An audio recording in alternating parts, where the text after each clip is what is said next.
context of press briefing by the Honorable Minister of Information and Culture, Alhaji Lai Mohammed, on the decision by Britain to put Nigeria on its red list over COVID-19 in Abuja on Monday, December 6th, 2021. Good morning, gentlemen. As you are aware, Britain has put Nigeria on its red list and banned foreign travels from our country. This is as a result of the discovery of COVID-19 cases Omicron variant in Nigeria. Britain now joins other countries, including Canada, which have taken a similar action against Nigeria over Omicron. Let me say straight away that it is up to the Presidential Steering Committee to respond to this action by the British government and others, and I have no doubt that the committee will respond appropriately. Thirdly, however, as the spokesman for the federal government, I can say without mincing words that the decision by the British government to put Nigeria on the red list just because of less than 24 cases of Omicron, which by the way did not originate in Nigeria, is unjust, unfair, punitive, indefensible and discriminatory. The decision is also not driven by science. Again, however, how do you slam this kind of discriminatory action on a country of 200 million people just because less than 24 cases, whereas British citizens and residents are allowed to come in from Nigeria? Non-residents from the same country are banned. The two groups are coming from the same country but being subjected to different conditions. Why won't Britain allow people in both categories to come in and be subjected to the same conditions of testing and quarantine? This is why this decision to ban travelers from Nigeria who are neither citizens nor residents is grossly discriminatory and punitive. Gentlemen, let me use this opportunity to highlight the fact that travel ban, the type that has been slammed on some African countries, is a knee-jerk reaction that can only be detrimental to our quest to most conclusively tackle this pandemic.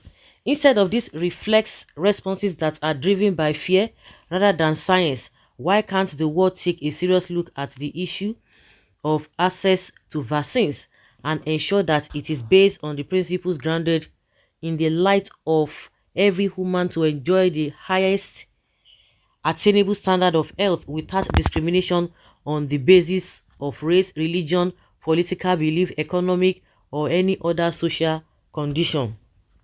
Many developed countries have used the advantage of their enormous resources or relationship to sign agreements with manufacturers to supply their countries with vaccines ahead of making them available for use by other countries. Even before the clinical trials were completed, millions of doses of the most promising vaccines have been bought by Britain, US, Japan, and the EU. Some of these countries bought doses 5 times the size of their population, while others, mostly in Africa, have little or no access to vaccines.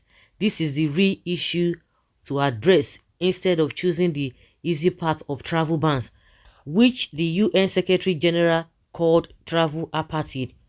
Let the world know that no one is safe until everyone is safe. Gentlemen, in the wake of the discovery of Omicron, the PSC has reviewed its international travel protocol. The revised protocol, which came into effect yesterday, 5th of December 2021, is aimed at further reducing the risk of importation and exportation of COVID-19, especially the variants of concern under the revised protocol. Passengers arriving in Nigeria are expected to provide evidence of and comply with the following rules. COVID-19 PCR test to be done within 48 hours before departure. Post-arrival day 2 COVID-19 PCR test. Self-isolation for 7 days for unvaccinated and partially vaccinated individuals. Day 7 post-arrival exit PCR test for unvaccinated and partially vaccinated individuals. On the other hand, outbound passengers are required to provide valid evidence of full vaccination against COVID-19. Negative PCR results within 48 hours from the time boarding. These are science-driven actions rather than those based on emotions and other extraneous reasons. However, if any country is not satisfied with them, why not simply subject Nigerians arriving in their country to their own PCR tests and proving conditions like quarantine instead of banning them outrightly? We sincerely hope the British government will immediately review the decision to put Nigeria on its red list and resign it immediately. Nigeria has handled the COVID-19 pandemic with utmost responsibility and based on science, and has rightly earned global accolades for its efforts. Nigeria does not belong on any country's red list. Gentlemen, I thank you for your kind attention.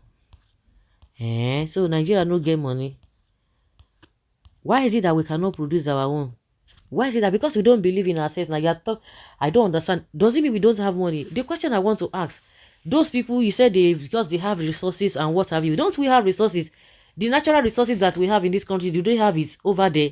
How are we tapping it? How are we making use of it? Let there be restructuring so that everybody will be able to do the right thing. Even if you are not going to do restructuring, at the end of the day, which is not even going well, the resources that we have on ground, how effective have you used them? No. Everybody just depending on oil. What are we producing? Nothing. We have the manpower. We have everything that it takes for us to be able to work on those things that we have. But you guys will not do it. You are going to be waiting for them to be giving you handouts here, to be giving you aid here, to be helping you. When they are giving you all of those things, now you'll be clapping for them. Now you are talking about they are being biased. They're doing because of race, because of that. Do me, I do you. God know the verse now. So do if you do you do them back now. If you really believe in yourself, all of those people that you are talking about, they are politicians or they are leaders, so to speak. The kind of remunerations you are getting as a government workers, are they getting the same thing? You that you don't have money, but you are richer than them. In terms of you who have made yourselves leaders, what you enjoy, those ones do not enjoy it.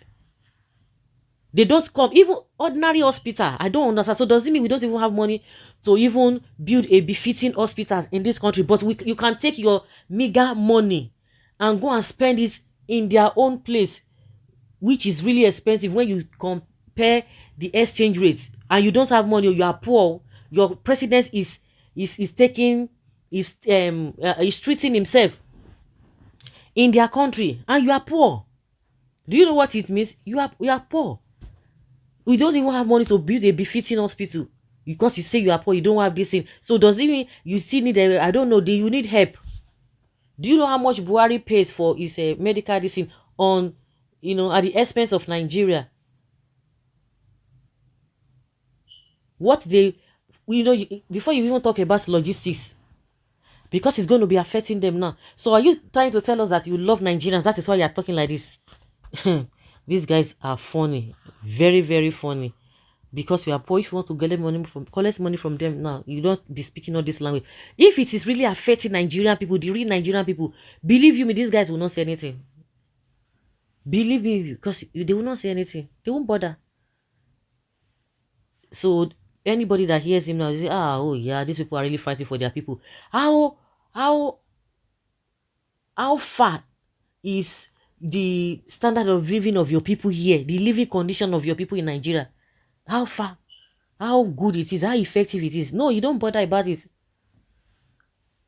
You are complaining about they are this, they are that. Stop, continue to complain there.